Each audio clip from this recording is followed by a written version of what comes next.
Well, Happy New Year, everyone, and welcome to episode 73 of the What Do We Do podcast. On today's episode, I'm joined by Hollywood and sports journalist and producer, Mr. Ben Lyons. Ben is one of the most well-known and trusted TV, radio, and online hosts and producers working today. It's going to be a great show, so let's go. Welcome to What Do We Do? A podcast discussing wealth management and financial planning featuring key leaders in our communities. Hosted by founder and CEO of Great Lakes Wealth, Dewey Stephan. Tune in to hear how you can plan for and live your best life. Well, welcome back to another episode of the What Do We Do podcast. I'm Dewey Stephan, your host, and today is another guest episode. And as a reminder, these are episodes where we bring a leader of the community in to our studio, and it's a new studio, by the way. But these leaders have a story to tell, knowledge to share, and advice to give. And then we do bring them in so they can help our community not just survive, but thrive. And today's guest is Ben Lyons. Dewey. My man, Dewey. Nice to see you. Thank you for having me. It's great to be here. I can't believe I saw you on the wood out at the Barclays. Now I'm here on the show. You live a really crazy life, man. Well, I don't know if our viewers and our listeners need to understand all of it, but I'm happy to have you share it your way as long as it's in a good light. I want to let everyone know that you are a television, radio, and online host and producer. You split your time between New York and Los Angeles, and if I do say so, you cover pop culture and sports like nobody else. Thank you, Dewey. I appreciate it, man. I've had a very lucky career, and I'm just getting started. That's how I feel. Well, it's kind of funny that you say that because, you know, a tagline of our podcast is we're just getting started. We say we have 1.5 million views on social media, and we're just getting started. I mean, I think that's the thing, man. You just got to have fun with it. And if you're not enjoying something that you're doing 10, 20 years into it, maybe it's a time to try to reevaluate what's getting you up every day. But if you can find the joy in it after you've been through it, I think that means you're doing exactly what you should be doing. And there might be some pivots along the way. There might be some ebbs and flows, some peaks and some valleys. But you're right. You need to kind of go with where you are meant to be, and hopefully you can navigate and find it, right? I have a dear friend of mine. I was actually on the phone with him before my flight today, and he was reminding me about the bends in the road. That it's not just about the destination, and if there's a block in the road, it's about the bends and the turns, and that's the journey of how you get there. It's never a straight shot. Well, a lot of people say this is cliche. We'll probably say a few cliches throughout the show, but they say it's not the end, it's the journey that life's all about. I'm not 100% sure that I agree with that. It's a little bit of both, and maybe you have some short-term goals, and you take the journey to get to them, and then again, they're great experiences and great stories, and maybe you take another one and another one. But I'm just trying to be on my Forrest Gump, man. I just want stories for the porch when I'm 90. If God willing, I get to see that age and in good mind and spirit and body, then yeah, just to have some stories to say, wait, great grandpa did that? He knew them? What? I just love the idea of having stories to just load up in your safe and then share them with your loved ones one day. I agree with that 100%. I'm cut from the same cloth. And for our audio listeners and our video viewers, I want to thank you for tuning in to another What Do We Do podcast. Again, we ask you to download, share, subscribe. The more that you share this with the world that we're in, the more that people can understand and listen and learn a little bit from our guests. Today, Ben Lyons is with us, and we're so excited.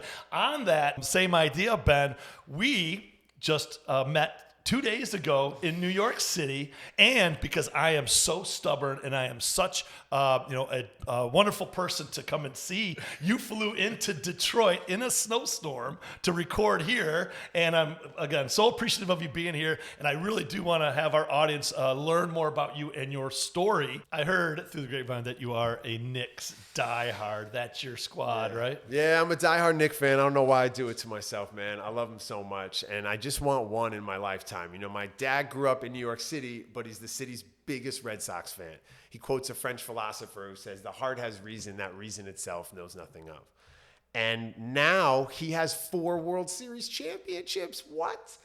I remember as a kid, entire subway cars would chant, Lyons sucks. Lyons sucks. When we would go up to the Yankee games, they'd recognize my dad, and we'd be on the D train, and the whole subway car. Time out. This is Detroit, so I thought you were saying the Lions suck. The Lions suck because they haven't had a championship, Super Bowl. But ever. yet you still believe, and you just want one in your lifetime. No, I don't. But everyone around here knows that, so we'll switch gears because the locals know I have a fire pit, and I paid for that fire pit by giving up my season tickets to those lame Lions back in the day. But tough, I man. digress. It's Get tough. back to Lions. I just want one in my life, honestly, Dewey. Like, I joke and say that it's nice to have my spring free every year, May and June, and my calendar is wide open. But man, it would be so special just to have that once in the city. You can feel it. You know that it would just be a whole other level of pandemonium in New York if the Knicks could ever figure it out. So I still believe I'll see one in my lifetime. I'm doing more yoga now so I can stay healthy. Just I want to live longer, So it's been about 50 years. I'm in my 40s. Well, for our We're local getting there. audience, we had the Bad Boys, and then we also had the Pistons later on that got a couple championships. So Red Wings, you've had great hockey here. You've had the Tigers. You've got, like you said, the Pistons with Rip Hamilton and those guys. It's been tough with the Knicks. It really has. But for the first time in my lifetime, thanks to a Detroit guy, Scott Perry, I feel like they're on the right track with developing young guys, re-signing first-round draft picks. They hadn't done that since Charlie Ward. So there's light at the end of the tunnel. But the team over in Brooklyn doesn't count. That's a dumpster fire. That's a nightclub with the lights turned on. What is happening? Depending on when this podcast airs, who knows who's even on the team, who's coaching the team. Man, that place. The only thing they got going at the Barclays is the meditation room on the Grand Concourse. We did see that the other night. That was fantastic. Yeah, Yeah, for sure. And the stadium itself is pretty cool. It's just a great part of town. I think that's what's so cool about New York City is that you have so much going on that the Barclays, the Garden, they're competing with Broadway. They're competing with other sports, in town. There's so much going on. And you go in these stadiums, you're at the center of the world. You're watching Kevin Durant, you're watching RJ Barrett.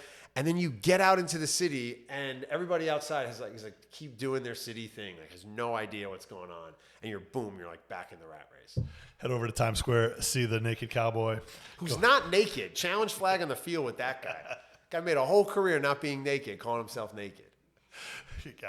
I'm speechless. I have no idea what to say to that. You know what I mean? Yeah, no, I'm with you. He's the cowboy hat and the Fruit of the Looms. Yeah, but to his credit, though, he's out there in the cold. I want to get to your history. Your father and your grandfather, he was a legend back in his day. And so will you give me a little bit about your family history, and then we'll go from there? I mentioned that I find myself at this place of sports storytelling, and I really think it's in my DNA. On my mother's side, my grandfather, the legend Frank Sarge Crocker, is in the United States Soccer Hall of Fame. And my dad's side, my grandfather, Leonard Lyons, was a columnist for the New York Post for 40 years, covering nightlife in New York 6 days a week, going out and sharing stories of the city, and he knew everybody. And it's sports and storytelling, and that's the lineage I come from. Of course, thanks to some beautiful women as well, like my grandmother Helen and Sylvia, and the list goes on. So I come from sports storytelling, and now I try and channel their energy in the work that I do, whether it's on television, whether it's with Revel, whether it's been on the radio different times in my life.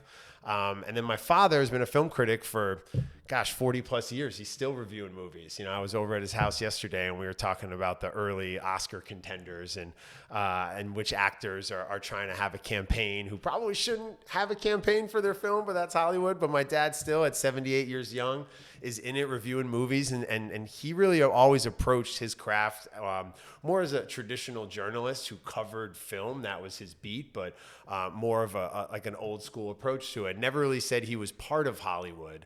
I lived in LA. I worked for the E Channel. I got some Hollywood stories. So I kind of approach it. And we're going to get into those stories for I our approach it listeners a and little our viewers. differently over the years. And media changed so much over our generations, covering nightlife and covering film and the arts and sports and stuff. My grandfather wrote on a typewriter at a time when New York City had 8 daily newspapers. Now I'm doing the Dewey Show multi-platform around the world on Instagram, on YouTube, on a podcast, all these different things that my grandfather, he was light years away from that stuff. My dad had a great career working in television. At the time when local TV was always, a big thing, especially in New York. So it's cool how the platforms change and the technology changes. But at the end of the day, it's being a real fan with real access and being able to tell stories and bring your audience along for the ride. I think that's fantastic. And, back then, again, for our listeners and our viewers that are younger, just go watch one of the early Superman movies, okay? And you got the Daily Planet or whatever it is. Sure. And that's kind of how it was. They ran around with a little notepad, and then there were the typewriters that went back and forth. Go ahead and why don't you do a search for typewriter on the internet and see what comes up, right?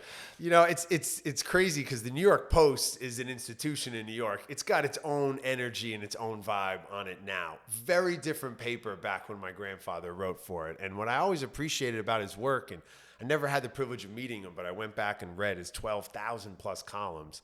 And he never approached it as a gossip reporter. He was never trying to get dirt on people. And, oh, I gotcha.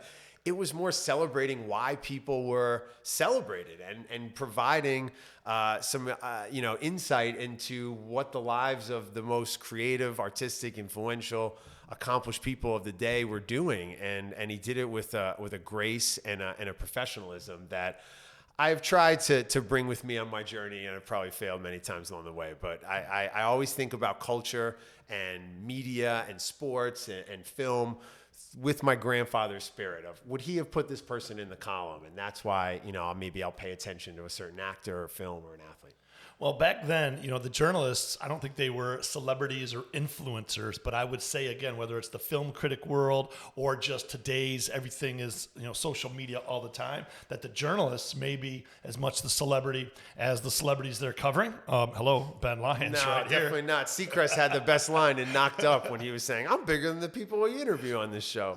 Right. I seen you at the courtside at the Barclays the other night. You're kind of a big deal as well, so don't play this off on me. So I was trying to figure that out. I told someone the other day, I was blessed to sit in the front row of the basketball game. Like, front row, you mean you were courtside, you were on the hardwood. And I'm like, man. I guess there's certain terminology because I'm not used to being there. See, and neither am I. I jokingly say I have the NYU Spike Lee seats, not the ones that we see Spike at the Garden now, but the enthusiasm that you have just in recounting that memory of being courtside the other night at Barclays, that lets me know you're a good dude and you're a passionate guy. Like, it's not, we were on the wood and it's just another night. And, No, you got to appreciate these moments that you have. And it's something that I really work on and focus on in my own journey, in my own life, of taking a beat and understanding, wow, the fact that you guys all took time out of your day to set up these lights and these cameras and talk to me about my life. I don't take that for granted. So thank you. And I don't take for granted those moments of just getting to see Coach Bobby Hurley Jr.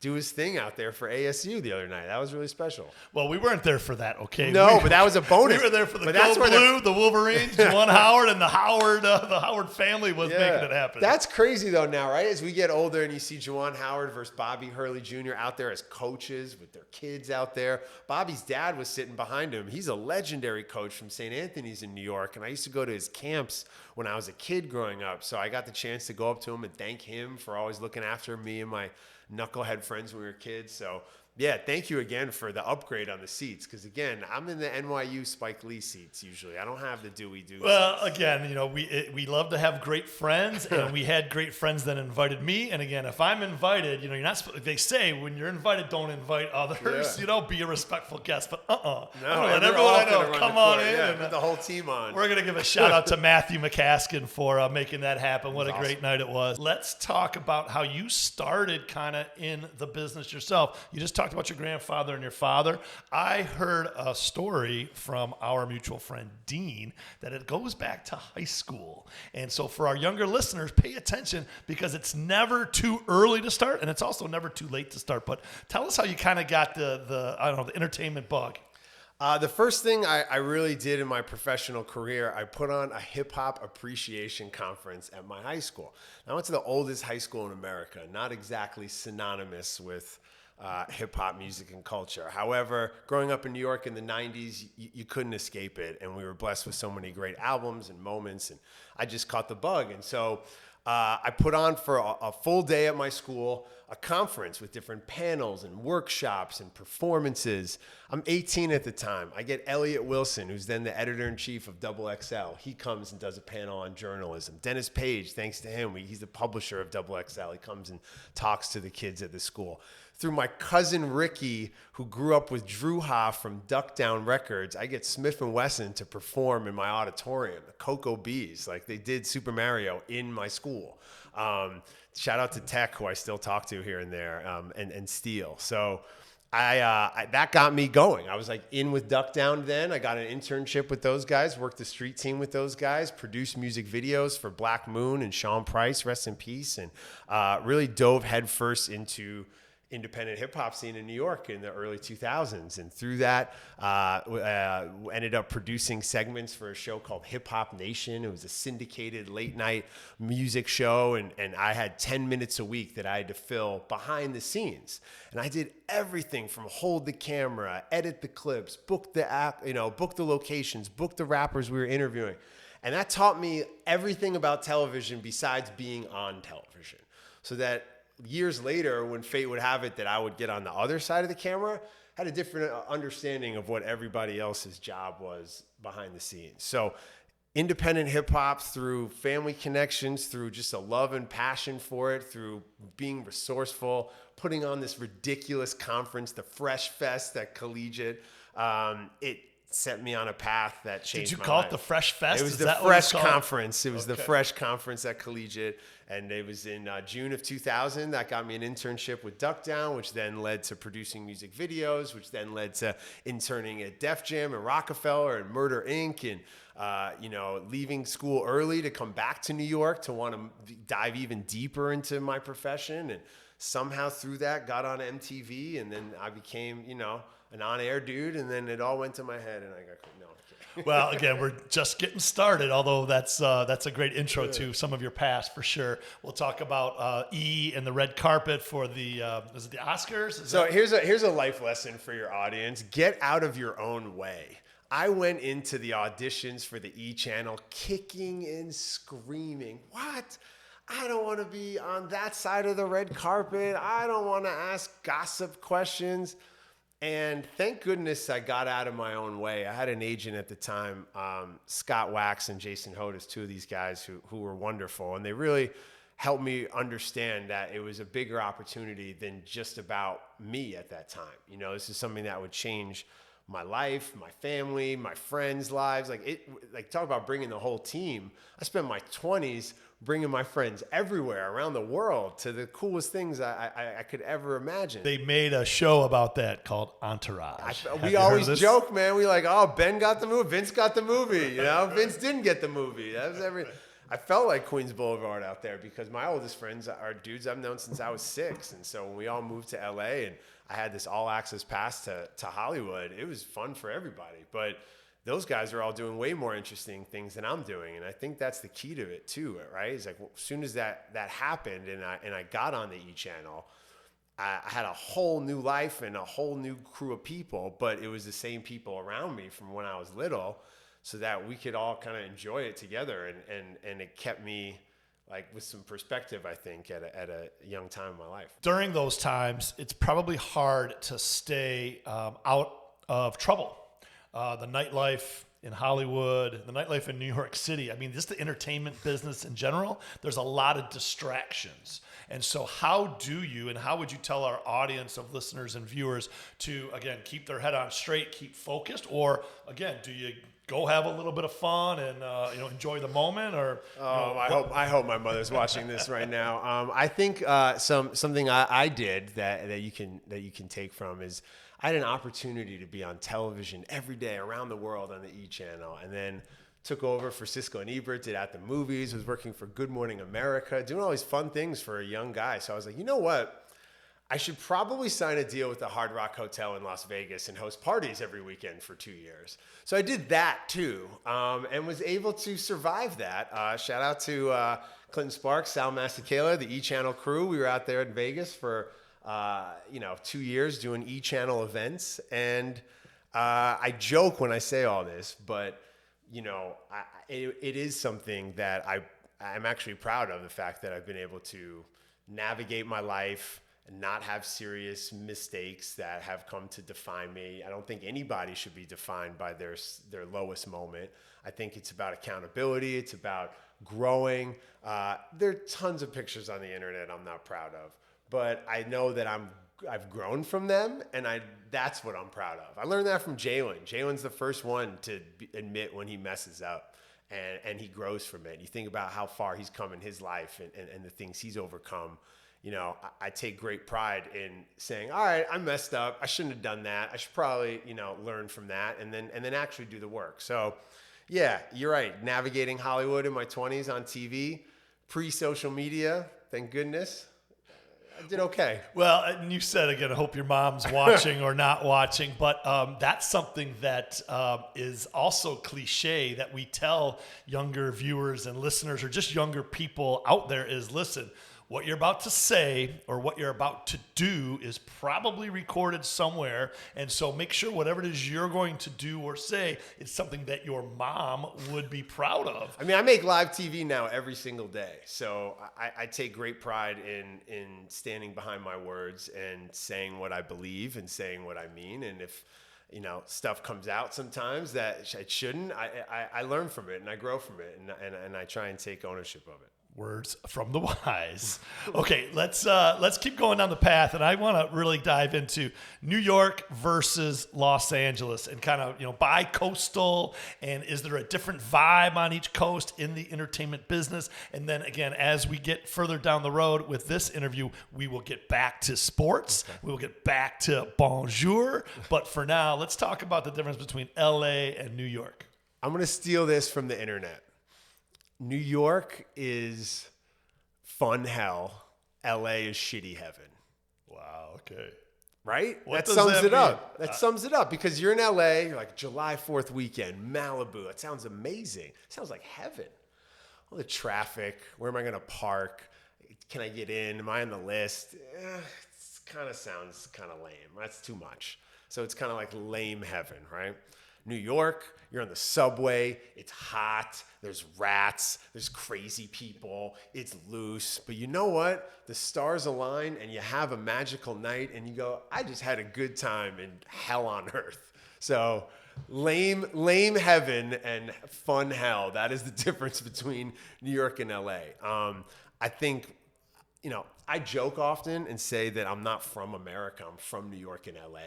And I say that because growing up in New York, living my adult life in Los Angeles, those places are unlike anywhere else in the world. They're unlike each other. They're forever connected. People go back and forth for business, for lifestyle choice. But man, like what crazy outer space planets those two cities are, always hanging on by a thread at any moment. You feel that, especially in New York and especially in LA now. Just this idea of it could go either way at any time, good, bad, ugly, or otherwise. So I think, for me, at this time in my life, to move back to New York, a little older, a little wiser, want to spend time with family at this time in their lives, it's the perfect situation for me. The city's got a great energy about it right now. The Knicks are decent. So I think when the Knicks are doing well, city's on fire. But the Knicks are decent, so the city's, got some good energy around it. Back to Bonjour and the new show, 2 hours live, Monday through Friday. And from us talking earlier, it's not just those big sports you talked about. It's more global, right? You have a global audience. And so talk about some of the sports. And again, this event coming up called the World Cup. Yeah. Have you heard of it? Fired up for the World Cup. We all had to pick a second team. I'm going with Canada. It's their second time in the World Cup, first since 1986. But what we love on our show is celebrating the world of sports and packing in as many cool sports stories as we can into our 2-hour rundown. We do a segment on the show where we go through the day and we talked about badminton, we talked about pickleball, we talked about football, we talked about women's basketball, we talked about men's basketball, we talked about tennis. And it's just a reminder that, traditional sports media oftentimes can kind of get stuck in a rut with talking about the same storylines or the same players and the same themes. And so we want to really just open it up, have fun, remind you of why you love sports in the first place, bring some joy to the morning. And, we're just getting started in the first 100 shows are going to look really different from the second 100 shows. And we hope audiences will stay with us on the ride as we shine a light on what's happening around the world. We interviewed, we had a rugby player on the other day. We had a guy on today who's building a soccer stadium out in Queens. We had, my man Salema Masakela from my E-Channel days, who's a big, action sports host, talking surfing. Where else are you going to get, African surf talk on morning television on a sports show? So we try to really open it up and just have fun with it, because oftentimes it gets so serious in this world of hot takes, man.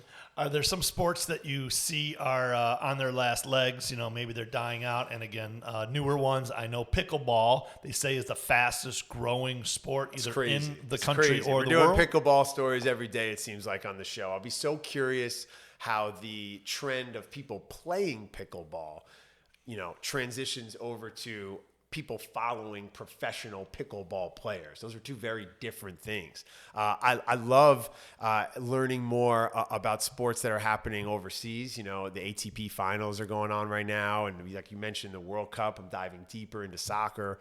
I love trying to get a little bit more international with the stories. But in terms of sports on their last legs, we talk a lot about youth sports, and getting young people to participate. And football is always going to be popular here in the United States, but fewer and fewer kids are going out there and playing.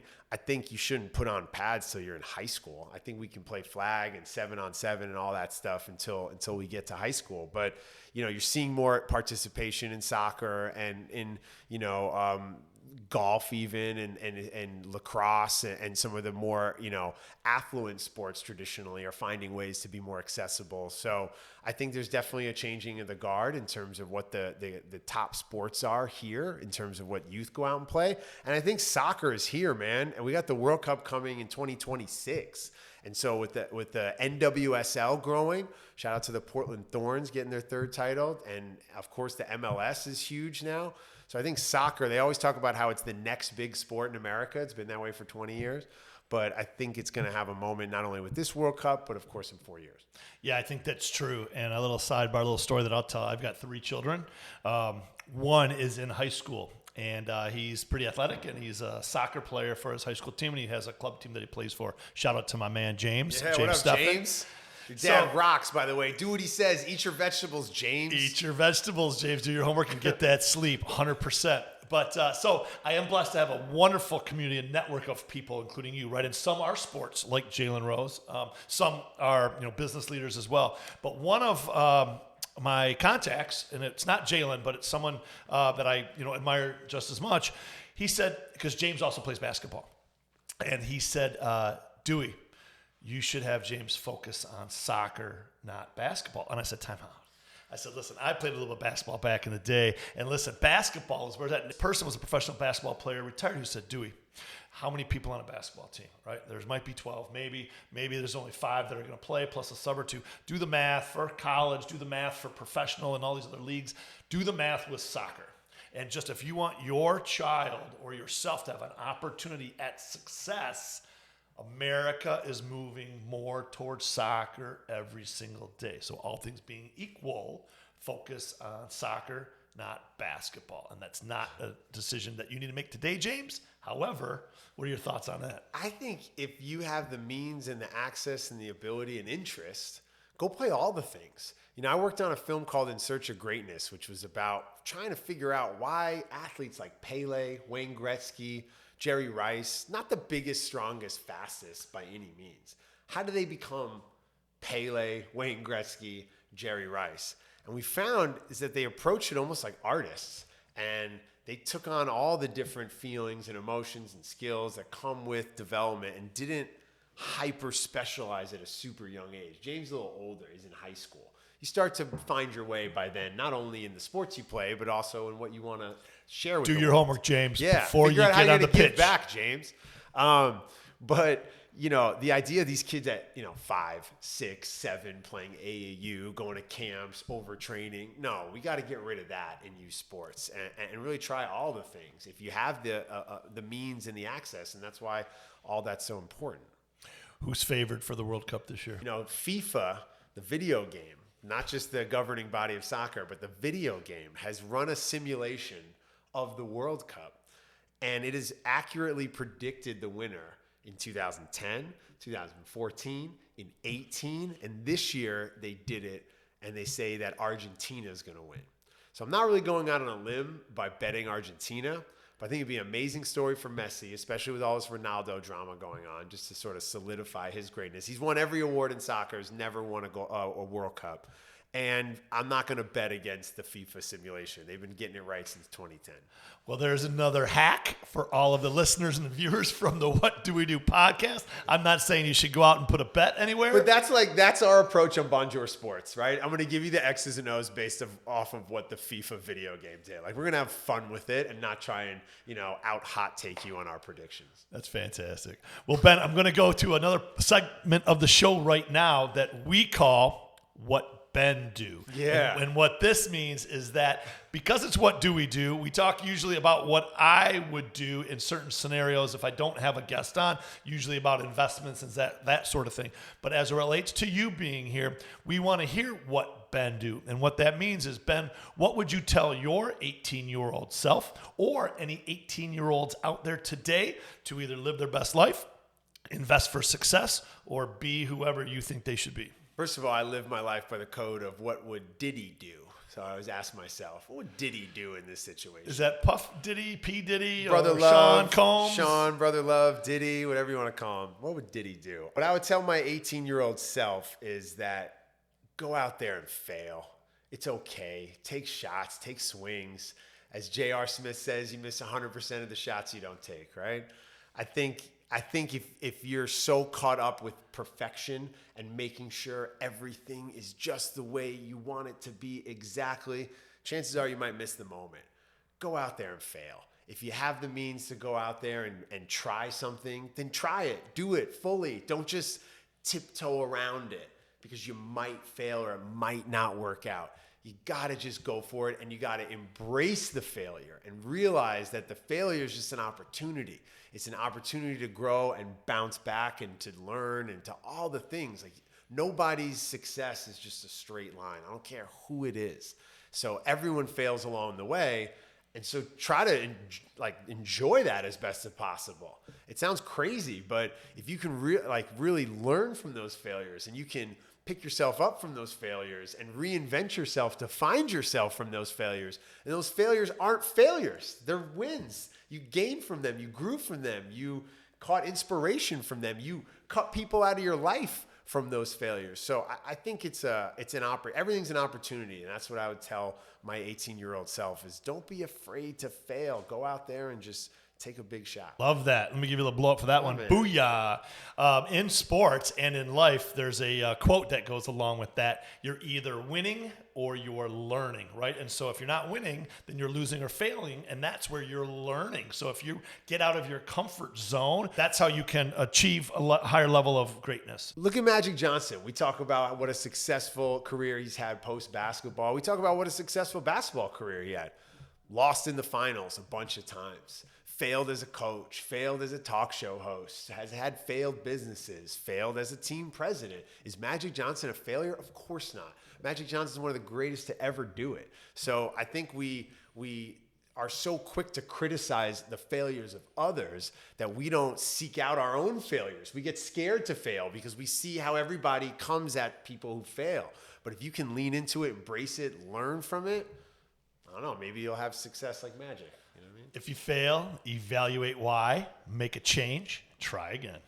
There's so much growth and so much to learn from failures and things that don't work out. And sometimes your hand is forced and it sets you on a different path, the bend in the road. Other times, you just have to pull the plug and say, all right, I tried and I didn't do it. And that's okay. And now you can move on and grow and put your energy into something that you're going to be successful at. And in life, you also have to learn how to say no, and that goes with it because when you try something enough and you realize that's not your thing, I struggle with that. I struggle with that a lot. I don't know, the idea of wanting to do so much. Yeah, let's do it. It's like taking a step back to be a little more calculated is something I think I need to work on. Look up sense of self. You need to have a sense of self, and you'll learn that over time to all of our viewers and our listeners. Ben, today has been great. We're going to slowly wrap up the show, and I want you to share with our audience what is next for Ben Lyons. This show that you just started is amazing. It's going to be, like you said, 100 episodes and then another 100 episodes. Yeah. But besides your day job, what else is going on? Something I'm passionate about and figuring out how to contribute to and add value to is a conversation around young people and voting. So I first got up with Rock the Vote for the midterms back in 2014, and then partnered with their new president, Carolyn DeWitt, and worked on a bunch of basketball initiatives. In 2018, we partnered with the WNBA Players Association. We went up to the Golden State Warriors practice, and I spoke to the whole team about the importance of voting. We re-registered a bunch of the players and a bunch of the staff. 2020, we launched the Hoopers Vote campaign. Obviously, voting interest in general elections is heightened, and we partnered with over 450 athletes for a big social media campaign. And in 2022, we did it with NFTs, and written about in Forbes, and raised money for the PA, raised money for Rock the Vote. And the WNBA is first in line on the right side of history with everything. I love those queens. I love those women so much. And I want to figure out, as we head towards a general election in 2024, what my role is, how I can bring, people together around helping young people register, get educated, and then show up to rock the vote. Because I feel like when you're young and you vote for the first time, you start to realize that there's a larger world outside your own importance and your own timeline.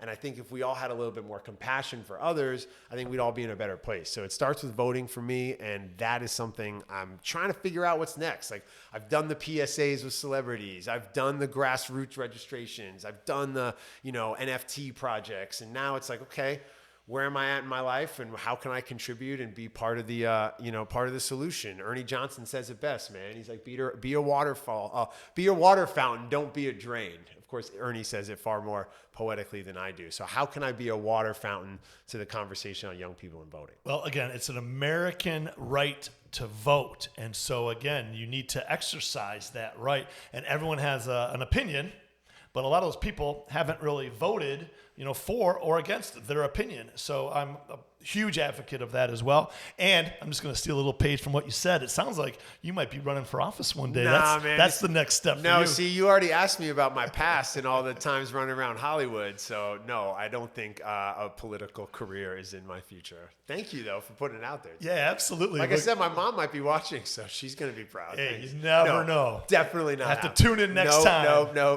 definitely not happening. Well, listen, Ben, it's been great having you on. Oh, man. Anything else you'd like to wrap up and say to the audience before we get out of here? Go Blue. Let's get it done against that school in Ohio. Shout out to Coach Harbaugh, who attacks every day with an enthusiasm unknown to mankind, just like Dewey. I don't know if you're like Coach, where you eat a vitamin every day called a steak, but that guy's fit. He's lit. He's ready to rip. I love Coach Harbaugh. So happy to be out here. Well, we'll definitely say Go Blue as well to that. Go Blue. Well, listen, I want to thank everyone for tuning in to another episode of the What Do We Do podcast. As I always say, live your best life, be radically generous, a great big booyah to ya, and 1.5 million total social media views. Let's get it up, Dewey. We're here with Ben Lyons, and we're just getting started.